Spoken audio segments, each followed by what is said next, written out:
Assalamualaikum warahmatullahi wabarakatuh. Perkenalkan, nama saya Ananda Nurmelandi Firdaus dari jurusan Akuntansi Syariah semester 3 kelas A. Di sini saya akan menjelaskan tentang metode harga pokok proses. Sebelumnya, saya akan menjelaskan tentang metode harga pokok proses. Metode harga pokok proses merupakan metode pengumpulan biaya produksi yang digunakan oleh perusahaan yang mengolah produknya secara massal.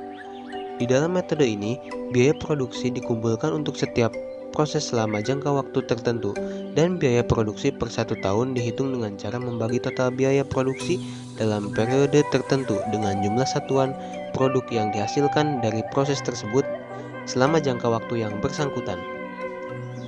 Ciri-ciri perusahaan yang menggunakan metode harga pokok proses dalam kegiatan operasionalnya, yaitu yang pertama, proses produksinya berlangsung secara terus-menerus.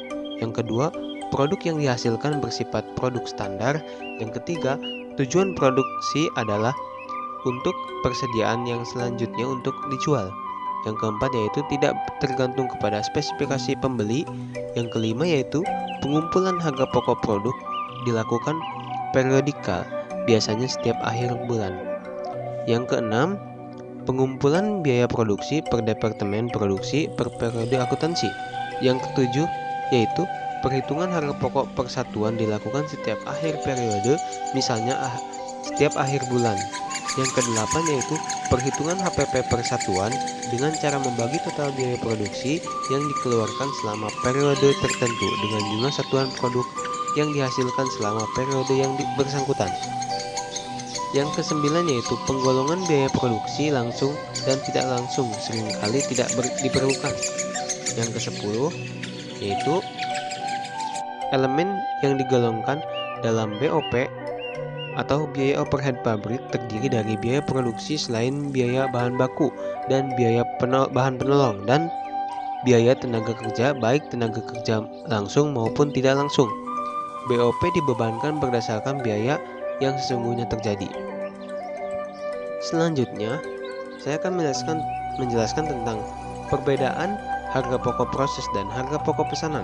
Perbedaan yang pertama yaitu dari pengumpulan biaya produksi. Harga pokok pesanan yaitu menurut pesanan, sedangkan harga pokok proses yaitu per departemen produksi atau per periode akuntansi. Perbedaan yang kedua yaitu dari perhitungan harga pokok produksi atau harga pokok persatuan. Harga pokok pesanan yaitu dengan cara membagi total biaya yang dikeluarkan untuk pesanan tertentu dengan jumlah satuan yang dihasilkan dalam pesanan tersebut. Perhitungan dilakukan pada saat pesanan telah selesai diproduksi. Sedangkan harga pokok proses yaitu dengan cara membagi total biaya produksi yang dikeluarkan selama periode tertentu dengan jumlah satuan produk yang dihasilkan selama periode yang bersangkutan. Perhitungan dilakukan setiap akhir periode akuntansi. Perbedaan yang ketiga yaitu penggolongan biaya produksi. Kalau harga pokok pesanan yaitu biaya produksi langsung dan biaya produksi tidak langsung. Sedangkan harga pokok proses yaitu pembedaan seringkali tidak diperlukan. Selanjutnya perbedaan yang keempat yaitu dari unsur biaya yang dikelompokkan dalam BOP. Untuk harga pokok harga pokok pesanan maksudnya unsur biayanya terdiri dari biaya bahan penolong atau BTK tidak langsung dan biaya lainnya selain bahan penolong dan BTK tidak langsung.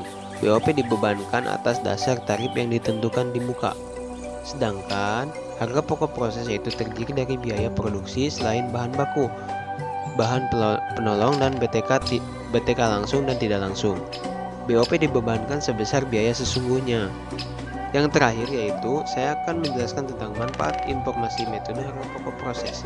Di antaranya yaitu yang pertama, penentuan harga jual produk yang tepat, dan yang kedua yaitu memantau realisasi biaya produksi, dan manfaat yang ketiga yaitu menghitung laba rugi per periodik secara transparan, dan yang terakhir yaitu menentukan harga pokok pesanan, maksudnya menentukan harga pokok persediaan produk jadi dan produk dalam proses yang disajikan dalam neraca.